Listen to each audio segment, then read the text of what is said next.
Hello and welcome to Good Show, the podcast helping you answer one of the most daunting questions in television. What am I watching next? I'm Anthony Mako. And I'm Brandon Sharp. This week, we are talking about Mythic Quest.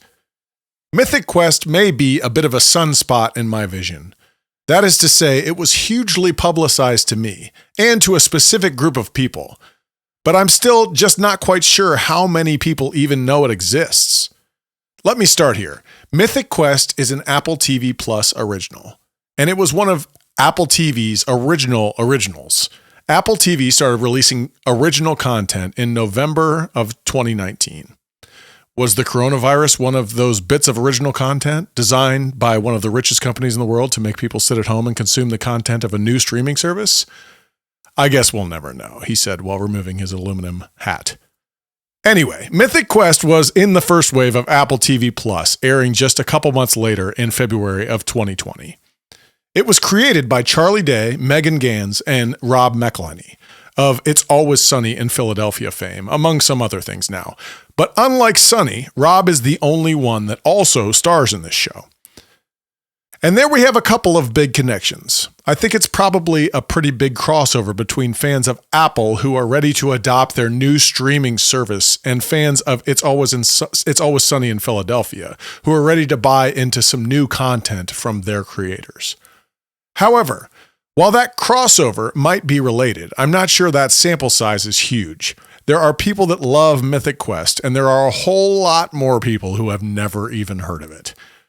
Mythic Quest is a comedy about a fictional video game company. It pokes fun at how their overblown imaginations match their overblown egos, which rage against their overblown inferiority complexes. It's also shots fired to all sides of the political and cultural spectrum. Brandon, I think we represent both sides of these groups I was talking about. I was ready to love it from the beginning, and I'm not sure you'd ever heard of it. So let's talk about Mr. Quest, which is an homage from a big fan of the It's Always Sunny in Philadelphia podcast. They call it Mr. Quest on there. Brandon, let's dive in. Real quick. Yes. I remember way back, I think this was one of your recommendations from a while ago. Yeah. Back when we used to do. When we did that. Yeah. Back when we used to do that.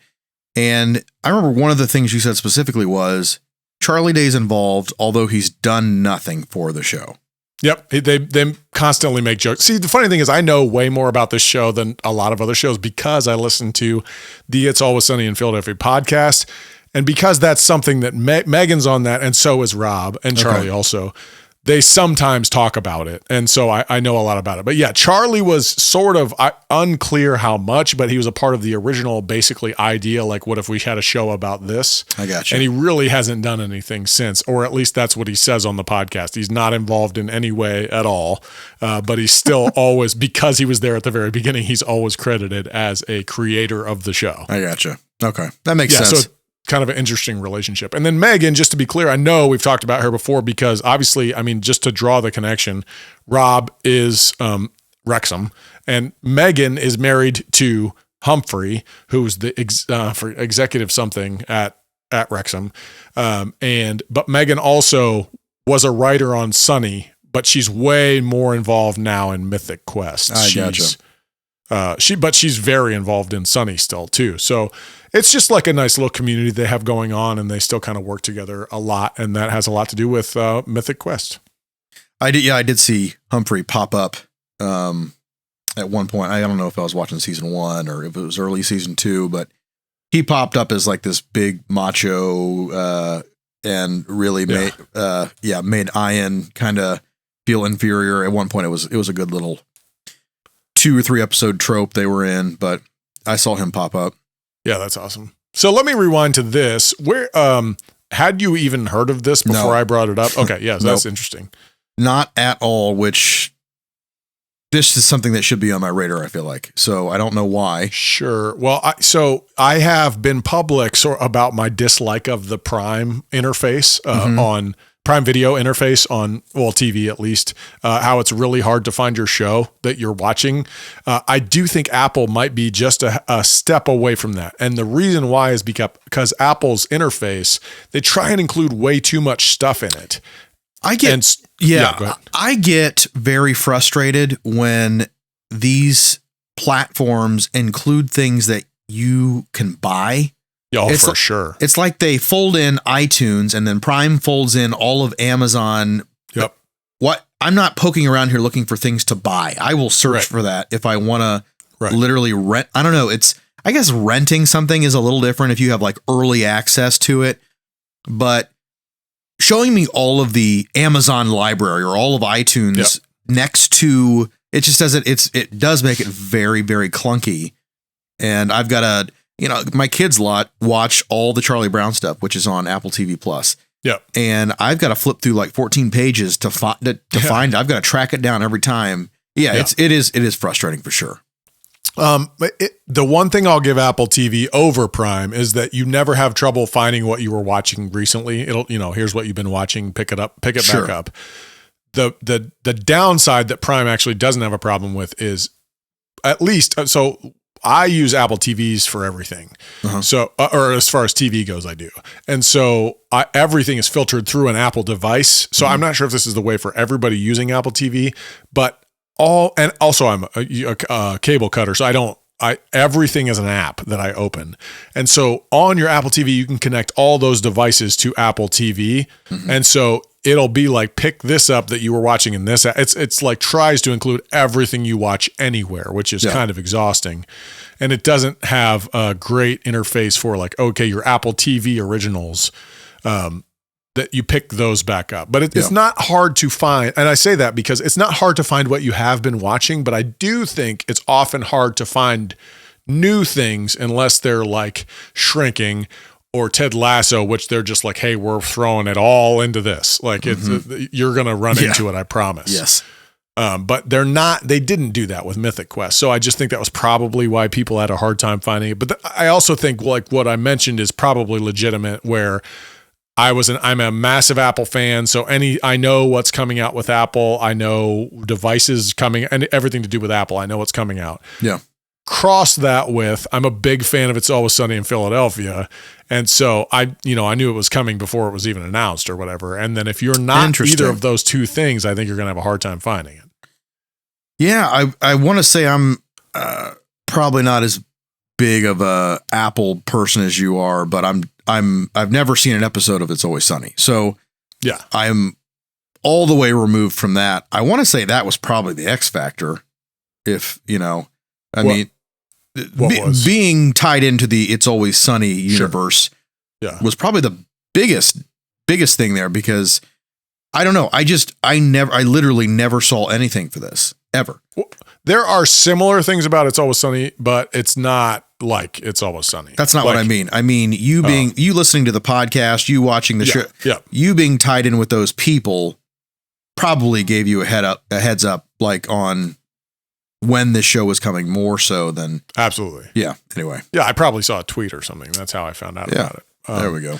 But yeah, it's worth mentioning. Like, I don't think you would necessarily like I don't think you would like It's Always Sunny. Yeah. But I was more likely to recommend this because it's a fair amount different. It's just a whole different thing. There's sometimes you have a similar spirit, but it's not. It's very different than It's Always Sunny. Yeah. Okay. So, what sort of show do we feel like this is? Yeah. So I think it's definitely a comedy, but I think it even almost drifts over into my comedy wheelhouse, which is like the comedy with heart. Yeah. Tagline that I like to throw in with a few things, but it has some heartfelt episodes, which I think gives it a leg up on just like a regular sitcom, for me at least. It's not a dark comedy. I mean, this is pretty lighthearted. No. Yeah. There could be some satire in there a little bit, but I think it's just a pretty straightforward comedy with some heartfelt stuff. It didn't occur to me until, for whatever reason, till this show. And I think there's some other shows we've talked about that we could lop into this category if we were to create a new category. But there might be a category for something like existential comedy. And if you went to the most extreme version of that, it would be like an I Heart Huckabees, like existential comedy, would be I Heart Huckabees would be the epitome of it, or yeah. So, but this isn't that. Interesting. But something that sort of pokes fun at ego and life questions and all these things as one of the primary targets.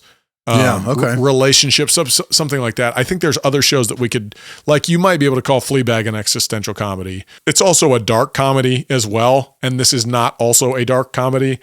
Yeah, but there's an existential nature to the fun it's poking. And maybe you could also add maybe like, I don't know how you would say something's not about the human experience, but it's like this is very much about the human experience. And there's a juxtaposition of, obviously, with the subject matter, there's a juxtaposition of technology against like being heavily involved in technology and then the human experience. Like it does a really good job playing back and forth on that. So I don't know, we don't have to create a new category, but I think there's probably something about that where, and you could maybe loop in Shrinking or something like that into like existential comedy, although it's nothing alike. But that might be one of the elements of it or something like that. Did any of that make any sense or do anything for you? I think it actually raised more questions in my head than answers. That's how I roll. Yeah. Yeah. Well, now I'm banging around trying to think of any more existential comedies that I may have watched, or something that could be kind of folded into that category. I like that though. That's anything interesting to do with Bill Murray or. Those are all like existential type. Yeah. Royal Tenenbaums. And, so you're naming the movie maker. He's Wes Anderson. Yeah. I think a lot of Wes Anderson stuff would be in that category. Yeah. Yes. Some of those might even be called existential comedies, but they're movies. And maybe that hasn't made the leap over to TV yet. I'm not sure. Anyway, we're getting very existential. Right? That's fine. So let's cut that out. Love it. Okay. Let's, how about characters? This show has great characters. I'll start with the simple question, which is who stands out to you? Oh, in a good way or a bad way? Pick one. Just pick one. Either way. Just pick one. Good. Let's start with the good. Okay. I really do like Ian's character. I think one thing that I like that he's, this is Rob McElhenney's character. I think one thing I do like is there's a very clear front that he's always putting on, but it's like, it's always a house of cards. Like, yes, you just poke it a little bit and it kind of crumbles. I don't know. I find that he's very transparent, even though he tries to be macho. And I just think it's a very complex character. Feel free to jump in here. Don't let me run away with this thing. No, sure. Yeah. Go ahead. The CW character is super funny. Yep. Very funny. Irreverent. Says stuff that people shouldn't be laughing at anymore. But sure. I mean, he would be your favorite because he's, Why me? Because you like that kind of humor. You like poking fun at, I'm sorry. I don't want to put you in a box. No, do it now. At this point. I'm not saying you're not at all woke, but you like poking fun at wokeisms. Sure. Yeah. Or super progressive. Yes, absolutely. Yeah. So he does that. He's real funny though. I mean, he's super old fashioned. So he's like not up on the, you can't say that anymore. Yeah. What? Right. I don't know. It really comes across and tickles me a little bit. I find, and here I go again, right after the females, but I find the character of Joe, something. She sets my teeth on edge. Yeah. Well, I mean, and you're gonna say she's supposed to. I know I'm not. Yeah. Right. Is that what you're gonna say? She's supposed to. Yeah, because that's what I said to you the other day when you texted me that. Again, she's acting it well. Jessie Ennis. She's acting it exactly the way she's supposed to. But I think in a workplace environment, people like this, and so. It's over the top, but yeah, sure. Well, sure, but everybody in this show is over the top. So you don't actually, they're all the most extreme version of someone you know, but also I know people that I've worked with that are like her. So name them, please. I'm not going to do that. But she's just very much like people I've worked with. And so there's always one or something like that in every office. And yes, she's the most extreme example, but always trying to uber impress the boss and make others look terrible by way of impressing the boss, just like all these things, but then just like living life on 10. Like, yeah, I know people like that. So I would say the cast overall is pretty likable. Oh yeah. I like the cast. I think you're right. They're all over the top versions of this person in a real workplace. Yeah. David Hornsby plays David Brittlesby. And I've seen him on another show, and I did not like him on that other show. Oh. But he's won me over since then. I like his character now because I don't know, he strikes me like it hits me the right way usually when he's really leaning into something. He is, by the way, he's from It's Always Sunny. He plays a minor role. First of all, he's a writer on Sunny, but he also is Cricket on Sunny. So okay. Brad, the guy from Community, he's really good. Yeah. Yeah, a lot of good characters here, a lot of good actors here. I'm only going to do this to you 3 times in this episode. Here's number 1. Okay. If you like Brad in this show, okay, here we go. You are getting 5% of him. He is a million times better in Community. He's great in this. He's great in this show. 5%, isn't that probably?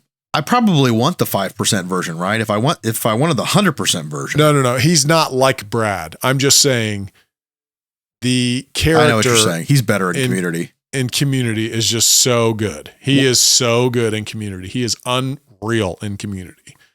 He's phenomenal, but also he's good in this, but he's phenomenal in Community. So it's worth mentioning. So you did not mention Poppy. No. I love Poppy. So I think the women are written almost, I don't want to. Here we go. I don't want to use a terrible word here. I just want to say it like that. They're very like hot and cold on the writing for the women. I think some of the episodes are written, the women are written very well. And I think some of them is like, oh my gosh, they all took crazy pills. You know, they're writing them so like it was like a super, like they were just big spazzes in a couple episodes. Well, I mean, I think you'd have to get a little more specific. Sure. Because I think Poppy is written so well through the entire series. And some of that is her, it's not just, we should leave the female realm because it's not just because she's a female. It's also because she's a programmer and because of her specific job. But her struggle is the yang to Ian's yin of his is overconfidence, hers is underconfidence. And so they move like this together and ebb and flow together. And I think she's written so well. And I really, really like Poppy, even when Poppy tries to be assertive and goes over the top because she doesn't know how to be assertive. I think that's what I'm seeing right now. Like, so full disclosure, again, Brandon, once again, has not made it all the way through. I tried my best because I was really, really enjoying myself. I think I'm seeing that where I'm at currently in the season. I think I'm seeing some of that play out, what you're describing right now. Right. So well, and that kind of goes on back and forth a bit, but you know, where Ian needs some humility in his life. Sure. She needs some confidence, and then he might get too humble at certain points, and she'll get too overblown in her confidence or something like that. And so they're just learning. That's the existential part of it. They're learning how to be who they are. I think though the show is written to where I really feel like they want you to identify the most with Ian, or is that just who I'm naturally identifying with? Oh, I wouldn't actually think so. I actually think there's someone you can identify with in the cast. So more like a Rorschach, less like a true hero. Okay. So I think Ian is cool, but I don't identify with him at all. Well, let me like personify, like put myself in the show. Like you feel their feelings the most. Does that make sense? Like, you do that with most shows. I feel myself feeling Ian's feelings the most, if that makes any sense at all. Yep, sure, yeah. So a character like Jo, when she goes all power hungry, she, drives me crazy a little more. And Poppy, even though I want to like build her up and encourage her, I also kind of want her to stay in her place and do what she's good at. I know that doesn't sound great, but like that's how the show is kind of writing some of these situations. Yeah, totally. I think that's one of the questions of the show. I got it. I fell right into it, which I'll admit, and I'll say that it was a good like thought exploration for me. So something funny about the characters in this show is if you happen to be a fan of the right shows, this show has massive stars and then unknown actors. Does that pan out pretty well? Now, to you, it actually probably was mostly unknown actors. Yeah. Well, I mean, and honestly, if it hadn't been for, CW's character, F. Murray Abraham, he was in Homeland. He was one of the big guys on Homeland. He's been in a few things that I've seen.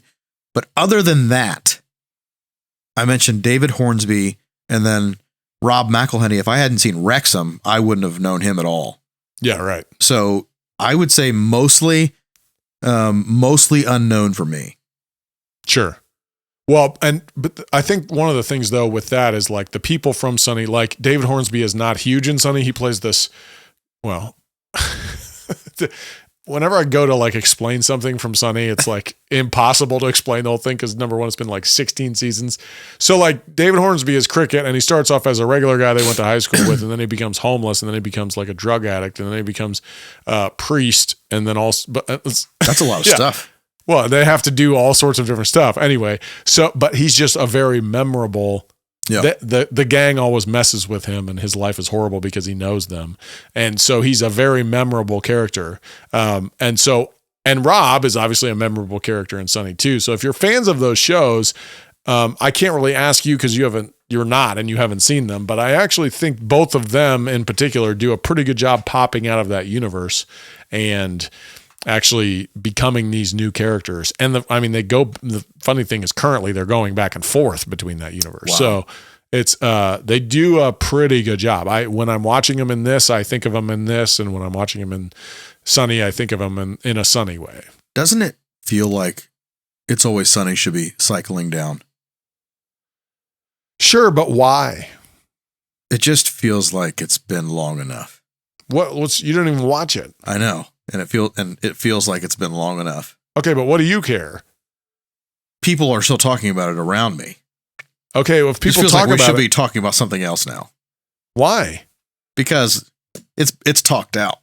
Well, I mean, this is not a question I really have, but for this episode, I love when friends who are growing in friendship are successful with something and they continue to do it just because they're so good together creatively. Like, why do they have to break up just because it's quote unquote time to break up? I love it. I would stick. I know I've mentioned this on the podcast before, but like, why wouldn't the people from Arrested Development still be working together on a pretty regular basis? Or, so you're saying that It's Always Sunny has been excellent this whole time. It does what it's supposed to do. Okay. It's really, really funny. Okay. All right. It's no deeper than any of that. It's like, so in your mind, Seinfeld should still be going on. Absolutely. Okay. I'm trying to gauge this with something I'm a little more familiar with.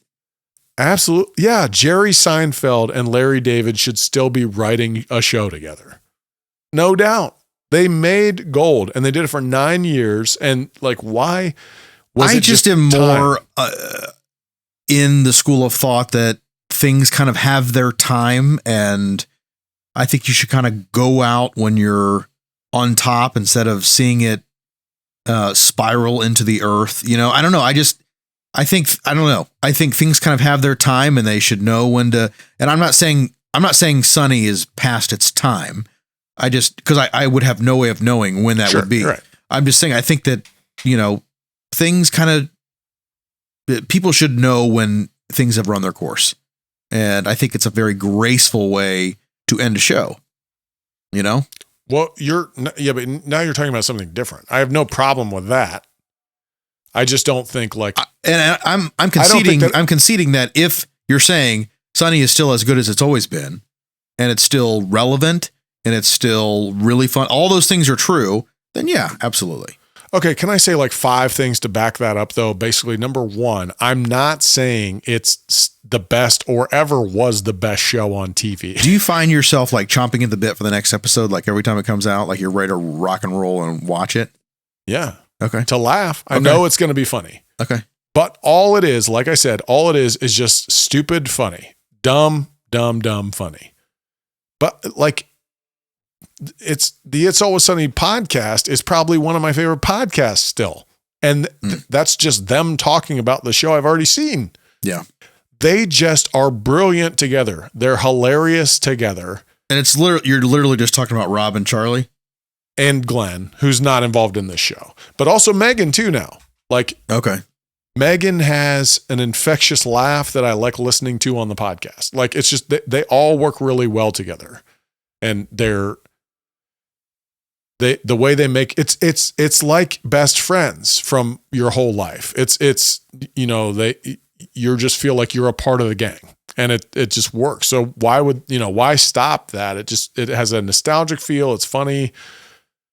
Okay. And they're not trying to win anything or doing it. Nobody respects what they do, and nobody cares if they, it's just like, why would you stop just because that's time? And if they want to stop, that's fine. If they stopped, I'd be like, okay, that's fine. If you don't feel like you have anything else, certainly don't drag it on. I think when I hear television and 16 seasons, Law and Order comes to mind, NCIS comes to mind, and it's like, there's no way that thing has been good for 6 or for however many plus seasons. Yeah, a completely different show though. I agree. I'm just saying that's what comes to mind when I think about that. Like they have been propping that show up far too long. Yeah. You're talking about some of the most popular shows still on TV. Is that what you're talking about? Yeah. And I mean, and like unbelievably true. How like that statement is unbelievably true. And I don't know why. Of course. I don't know why either. Especially in the age of Netflix and all this amazing content. How shows like NCIS is still doing. I mean, I guess it's like, I just don't get it. Do you want whoever's cooking in your house to be out there experimenting, or do you want the favorites, you like the meal. I like cooking in my own house. Okay. Well, we should probably move on a little bit. Yeah. Yes. We're not even talking about the show we're talking about. Okay. Let's talk story. Let's talk story. How's the story feel to you? Yeah. I think one thing I like about this show is it does have an overarching story to it. Yes. Yeah. And it does, like, you're ready to find out what happens in the next episode. I think that's where sitcoms lose me. Yep. There's nothing tying episode 4 to episode 6. 5 doesn't tie 4 to 6 in any way. They're just kind of they could be 4 could actually be episode 14. This does have a story that moves progressively, and I really enjoy the way it moves along. And I don't know, the episodes just feel like a good length. They are really funny. And I think the writing is particularly good also. It is really good writing. Yes, I agree. Really good dialogue. Yeah. The one thing in this area I can ding it really fast. The only thing I would ding it for is it's been a bit of an up and down on the same problem. And you may not even be there yet, sort of idea where I'm just a little farther than you in the show. And so like the same problems are starting to recycle. Especially between Poppy and Ian. Okay, yeah. Yep. But it's the same issue that comes back. Especially in this most recent season, the same issue comes back. And which is not unexplainable. It totally makes sense that it would come back. Sure. I don't know that I need to be sitting there watching it happen again. Yeah. Yeah. So that's probably the only thing I could ding. But otherwise, like dialogue wise, just really good, real snappy, very, very funny. But with great depth too. Yeah. Yeah, I think the characters have like plenty to do in an episode too. I don't ever feel like someone's just hanging around. I just went through a big spurt of episodes where the CW character was just not there, but he was remote a lot. Yeah. And I didn't know if that was an actual problem they had with F. Murray Abraham or I have no idea. Something was going on there, but I thought like they worked it out really well. Like it actually kind of played up for some humor a couple times. Mm-hmm. So I thought that worked out well. So yeah, I feel like the characters are all kind of growing together. If I remember right, that may have been during COVID it feels like that's what happened. Like they all came back to work and he just didn't come back yet. He's just a little older, so maybe he wasn't comfortable coming back yet. And that's exactly how it felt to me. I didn't know if that was the case though.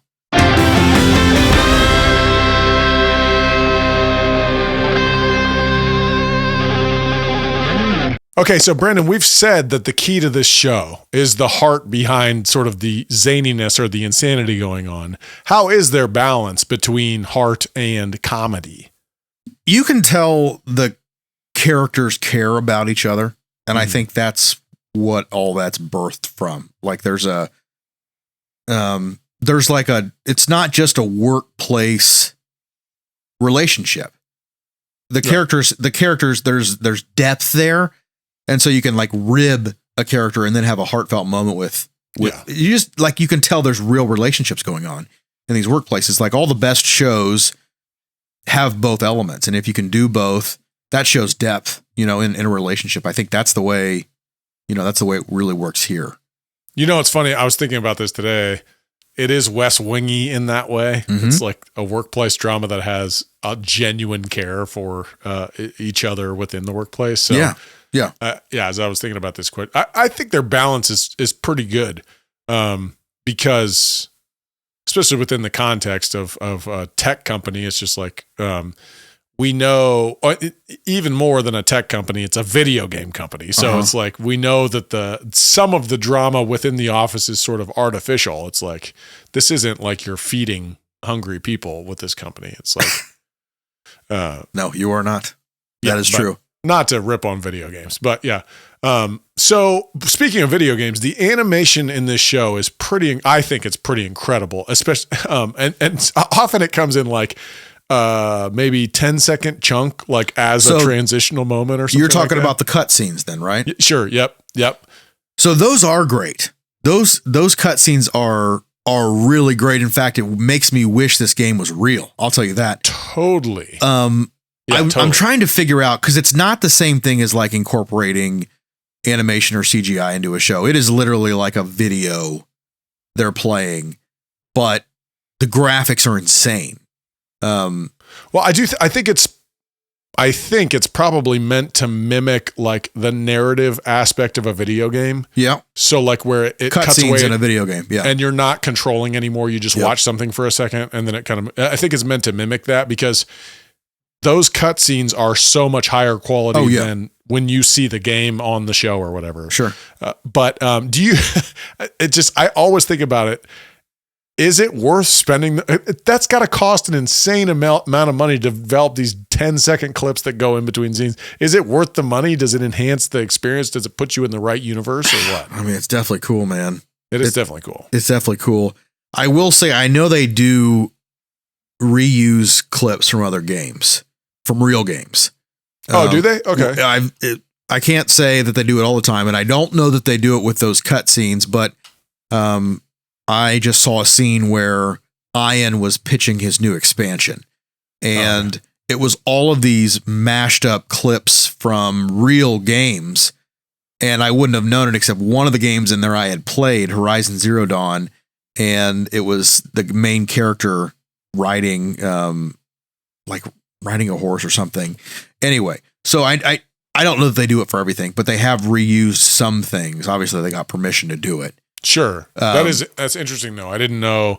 So for all I know, a lot of those could be recycled video games. I would be shocked if the cutscenes weren't original content. They would almost have to be. Yeah. And that is, those are the things we're specifically talking about. And they do look great. Yeah. And I don't know. As far as like, I know more about like, CGI and like practical effects. I don't know how much it would be to like develop to animate something like that. I don't know. It does seem like it wouldn't be cheap for sure. Yeah. And I know in season 2, I don't know. I think it started in season 2. They started doing it multiple times an episode. Yeah. And man, yes, I want to play that game. I want to play Mythic Quest for sure. This show has a style that has become a lot more popular recently. And it's sort of like bottle episodes, but it's not bottle episodes in the sense that it is in one location or, something small like that. But what they'll do is they'll cut away and do, it's very Atlanta-esque. It's cut away and do like a skit in a different universe almost. I mean, it's related to the story. In this case, it'll break off from the main show and tell this completely different story. Sometimes it's someone's backstory, sometimes not. And like, just to give you an example, there's episode with Jake Johnson in it. Yeah. That's the backstory of someone. And there's an episode you haven't seen, which was one of my favorite from the most recent season, which is Ian and Poppy's childhood stories, which is, it's my favorite episode from this season. It's a beautiful episode. But so how did those work out for you especially in this case, as opposed to the character in the present time telling the story from the past? What is what's the guy that you keep bringing up? I don't know why I'm blanking on his name. CW. Right CW's backstory. Have you seen that episode? I skipped it. Here, let me here. Oh, that one's really good too. Okay, I'll watch it. But let me tell you something I hate. I hate when shows have a cliffhanger and then they do a flashback episode. I hate that. Sure. Yeah. So something big happened, and then they did 2 episodes on CW. Yeah. And I was like, not watching that. Because at this point, I was like, I need to burn through as much as I can. Sure. I was like, not watching that. Because it was actually like a flashback CW episode and then a present day CW episode back to back. I was like, nope. Give me that third one because I need to know what happened with the cliffhanger. Right. Anyway. The flashback CW episode I liked a lot too. But I'll definitely go back and watch it. I'm loving the show, so I have no reason not to. So what this show does well as it pertains to bottle episodes, they will tie them into the main story, which Atlanta never did that. So sometimes. Okay. Well, I can't think of an example. So certainly, yeah. Anyways, I felt like they had the bottle episode, and then the next episode, they told you why they showed you all that. The episode before. Yep. With Mythic Quest. And I felt like, okay, that serves a purpose to me. Yeah. You're not just exploring an idea, taking a break from the story to explore an idea. That to me is, it's not my favorite thing. I think it's a little careless, honestly, with the viewer's attention. So I think Mythic Quest is doing it the right way. They're adding in backstory. In fact, the one episode is called Backstory, but they're adding in backstory to thicken things up. Yeah. They're not just like taking a break from the normal story just to do it. So yeah, and in most cases it would be sort of the character in present day, like CW, telling his coworkers a story from the past. And you might have flashbacks as opposed to just like going there fully, seeing the whole thing, and then just kind of referencing it again. It's an interesting tactic, which I think works out pretty well for them. So does this show represent the peak of the mountain of sort of making nerddom, and I use that term affectionately, but nerddom cool? Like it's the final evolution of shows like Silicon Valley and Community, shows that also like attempted to make nerddom cool. Does it feel like we're finally balanced, sort of? Because I think in life we are balanced in real life. So it is now peak cool to run a tech company, sort of. And so especially when like Silicon Valley was going on and you try and pretend like all these people are like just overly nerdy, that was difficult because you knew in real life, like you were surrounded by tech people who were not antisocial like that, you know. Is it fine if we get nitty gritty here for a moment? Yeah. In like that aspect? Yeah. So a couple things. One, I don't think gaming is nerdy. I think it's become much more acceptable and it's a cooler thing now. Oh, potentially, sure, than it used to be. Okay, but I'm also talking. That's not my whole point, though. Two, would you like me not to interrupt you? Is that what you're saying? Yeah, take it how you will. But two, let me just get all this out, and then we can. I think what we're seeing. The side of the gaming company that we're seeing right now is closer to an ad agency, like almost closer to like Mad Men.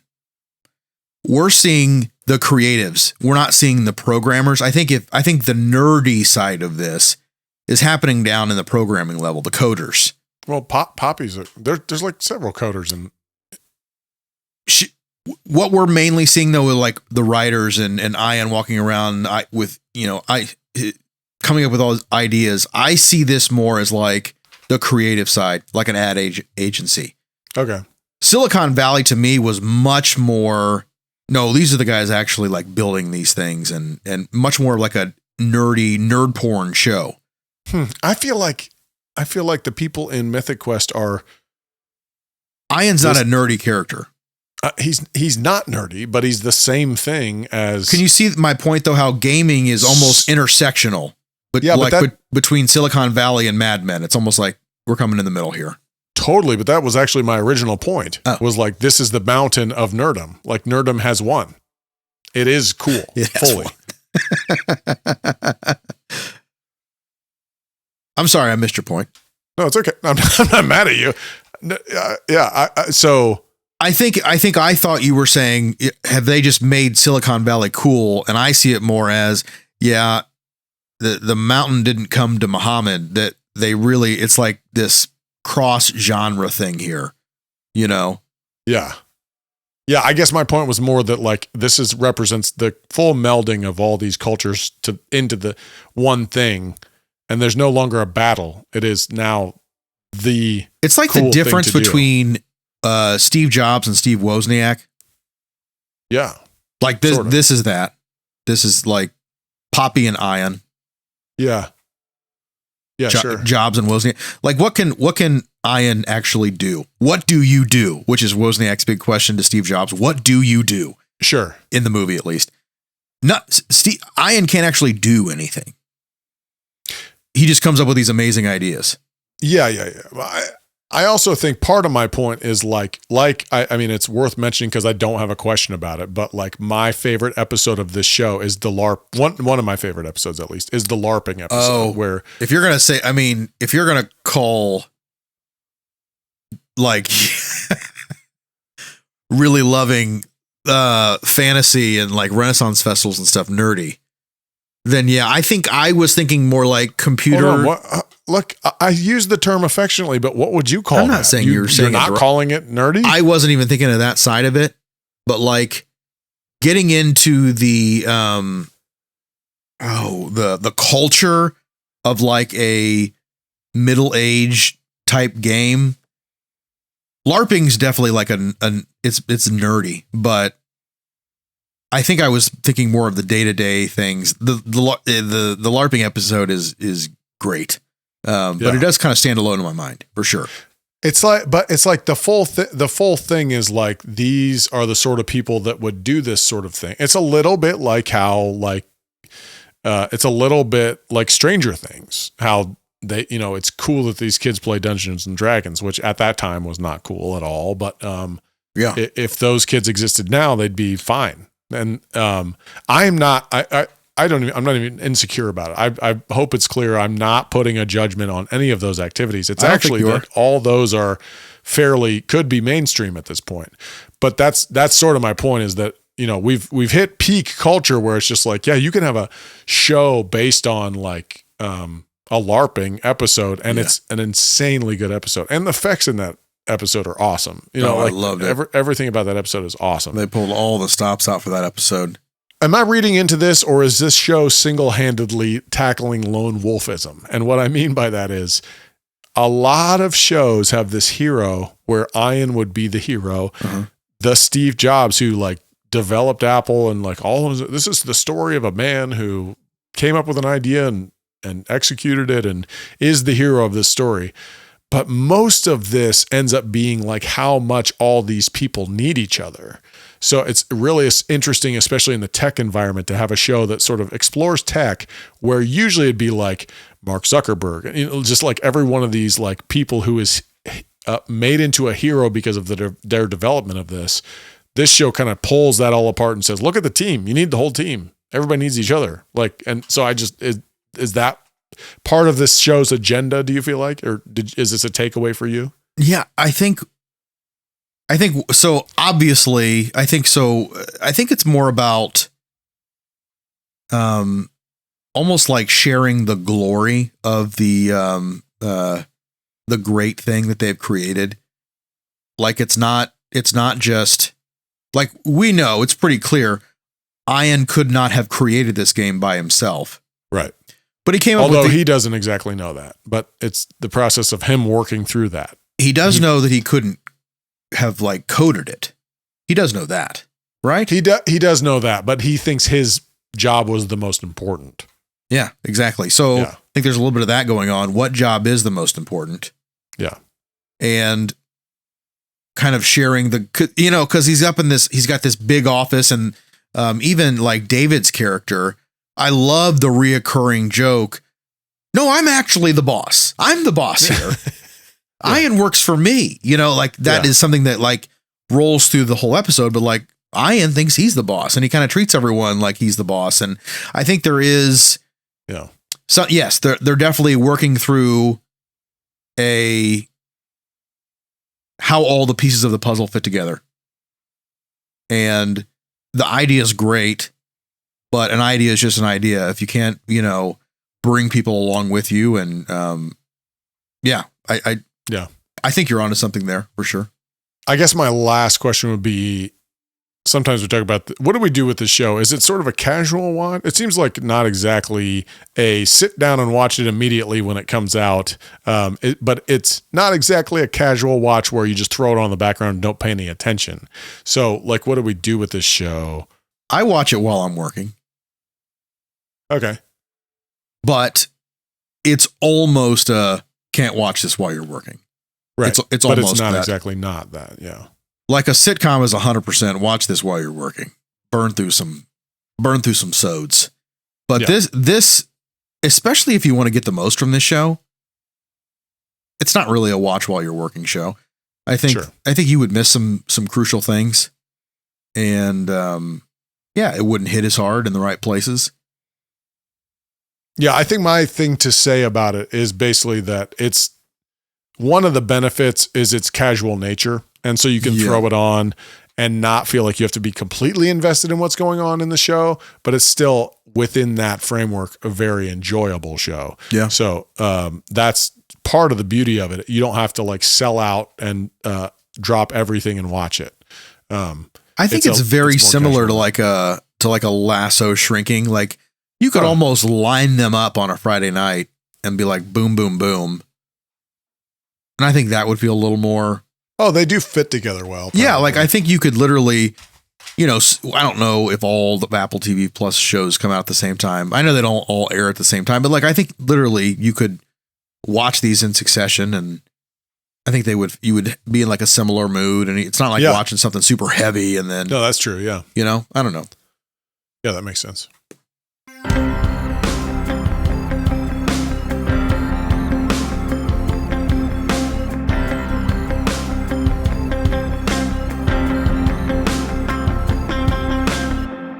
Okay, Brandon, what have you been watching lately? So a whole lot of Mythic Quest, a whole lot. I was actually thinking about how I'm pretty much in current time when we come up on an episode. Like I pretty much have a week to do all the watching I needed to do for a show, which works out fine sometimes, doesn't work out great with other shows. Like anytime we've done any bigger sitcoms like Seinfeld, it's like you just need longer than a week. So that pretty much occupied my time this week. The one thing I will say, The Mandalorian's back. I have a quick hit coming out on it. It'll be out already, but March 7th, it'll be a quick hit on The Mandalorian. And I'd really love to rope you in. I know you said you were kind of cold on you were kind of you were sleeping on the first season. I think this show is much more like Star Wars than Andor.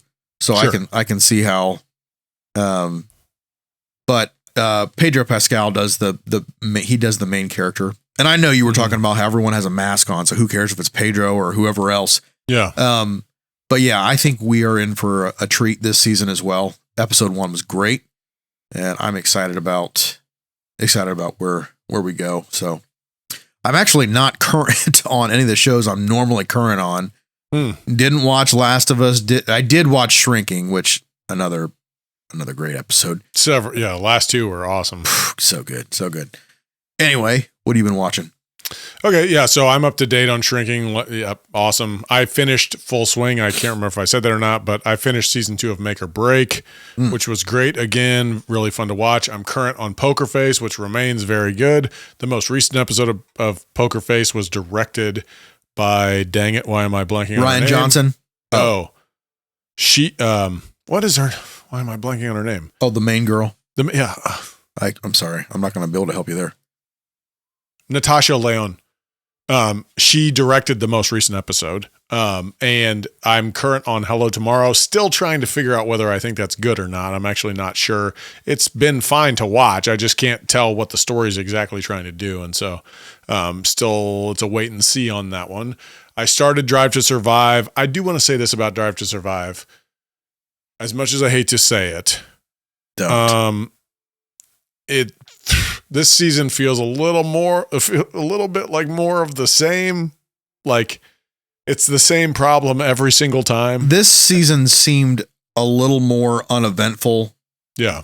Than last season, just because it was some of the things were like a foregone conclusion at some point. I think the first few episodes were a little more action packed, and then I don't know, things kind of settled into place really early, and you're like, okay, like you kind of knew it was going to happen. But even like, everybody falls. So it's not interesting to me at all that Mercedes is struggling. Like, I don't care that much. Obviously they were struggling yeah. And then, Haas sucks. Okay. Don't give me another episode about how Haas sucks and is dysfunctional. Like that's annoying. I would love to know how they choose who they're going to feature. Yeah, that's good. Yeah. Good because question. So like Williams sucks. Yeah. But there's not an episode on Williams this season. Well, I mean, they have a sort of like a internal, like a joke about how what's the Gunther? Yeah. Gunther is like he's good on TV. And so, but then also if Williams doesn't sign on to be on the show, right, then he can't be on the show. I know. So I'm curious why not? Like maybe they don't think it's worth, maybe the publicity's not good for them or something. I don't know if I'd want to be Haas right now. Like the show just makes you look like idiots, basically. I know that, so Mercedes was like barely in it in this season. It was not they had a lot of problems. I think they were like over the whole Netflix thing. Yeah. Of course, Red Bull was featured a lot. We saw a lot more Ferrari. I think Mercedes and Ferrari kind of swapped. We saw a lot more Ferrari, a lot less Mercedes. Yeah. But I think it's interesting how they've moved from the middle of the pack. Like season 1 and 2 featured the middle pack teams much more than these later seasons have been. Well, yeah, I mean, is it because of Red Bull? Lewis Hamilton was winning everything, and he wasn't even in it. No, season 1 was almost no Lewis Hamilton. Yep. And almost no Ferrari. It was Renault back then, Alpine now, and then the Red Bull. I wonder if like Red Bull is the main, because they're featured a lot. Yeah, for sure. And it's not just because they're the best, because way back in season 1 they weren't the best. Yeah. So by the way, I just read today that Daniel Ricciardo signed on with Red Bull as their third driver. Yeah. I heard that. Which I don't know exactly what that means, but whatever. That means he'll never race. He'll never drive, yeah. But he probably wasn't anyway, so that's fine. No. Okay, so I heard, now we talked about Full Swing and Drive to Survive and Make or Break. Those are all by the same company. And I just heard like yesterday, there's a tennis version of that show, which I don't know if I'm going to watch. I just can't tell if I care that much, but there's a tennis version of that show also on Netflix. I can't remember what it's called. Interesting. Yeah. Okay. The final thing I want to talk about is I checked out, like I said last episode, I had watched like maybe 1 or 2 episodes of The Consultant. And here is your payoff if you were upset that we ripped on Jennifer Coolidge for her look seeming the same in every episode, because I am now prepared after watching The Consultant to say Christoph Waltz plays the same character in everything he's ever in. And it just now became annoying to me. I do not like The Consultant at all. I thought it was a very bad show. There's a couple of good performances in it, but I just did not like it at all. I thought the story was ridiculous, and it's apparently based off some book that was very popular, but I did not like the story, I didn't like Christoph Waltz's performance, and I basically tuned in to try and see his performance, but I am now used to his goofy, like off-putting vibe, which is the same in every single show. And unnerving. But it's not unnerving anymore when you've already been unnerved by it. It's like, oh, I know you're being weird on purpose. It's unnerving when you're Jewish running around under the floorboards. Yes. Yeah. I'm not saying he wasn't effective in some of the shows he was in. I'm just saying he plays the same character. I know what you're saying. Okay. So I would say don't even check out The Consultant, which I can't tell how much they're marketing it, but it kind of came out as, I forget, you had said basically like it's their version of what? It's their Succession. They've got it labeled as their black comedy. I mean, that was like their big push. And you said there was nothing, zero humor and nothing. I mean, there is a little bit, but it's not like Succession's humor. It's not like. That is what the marketing felt like to me. Like they were pushing it as their answer to HBO's Succession. So, but also it's very clear what Succession is ripping on. Yeah. Well, and I'm not exactly, there's a little bit I might understand of what The Consultant's ripping on, but I'm just not sure who they're poking fun at, really. It's so ridiculous. Like Succession is borderline completely believable. And The Consultant is so ridiculous, I don't even know what they're doing. So it really bothered me. But I'm not like you, and I will finish a show no matter what is going on. I have to. It's not true. I was just joking. I don't know what that's supposed to mean. You didn't finish Mythic Quest. I'm still watching Mythic Quest. Well, we're done with the episode now, though. But me not finishing it and me not finishing it in time is different. Sure. Okay, we'll wait and see on that. We'll wait and see on that one. If I finish it? Okay. Well, we'll put a pin in it. Yeah, put a pin in it. Okay. We got to figure out how to end.